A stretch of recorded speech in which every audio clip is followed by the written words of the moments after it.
Welcome to my channel food and travel with Anup. Digha কিন্তু খুব জনপ্রিয় একটা সমুদ্র সৈকত, বাঙালির দীপুতা। দীঘা, পুরী, দার্জিলিং, তার প্রথমটা কিন্তু দীঘা দিয়েই শুরু।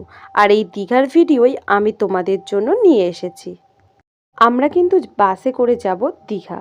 তো সকাল সকাল আমরা চলে এসেছি, আর এই যে আমাদের বাসও চলে এসেছে। এই বাসে করেই কিন্তু আমরা চলে যাব দীঘা। ঘুরতে যাওয়ার কিন্তু খুব আলাদাই একটা এক্সাইটমেন্ট থাকে। তো এই যে খুদেটিও কিন্তু সকাল সকাল উঠে পড়েছে, তার মনেও কিন্তু ভীষণ আনন্দ। 2 রাত 3 দিনের দীঘা ভ্রমণের খরচ খরচা এবং সমুদ্রের কাছাকাছি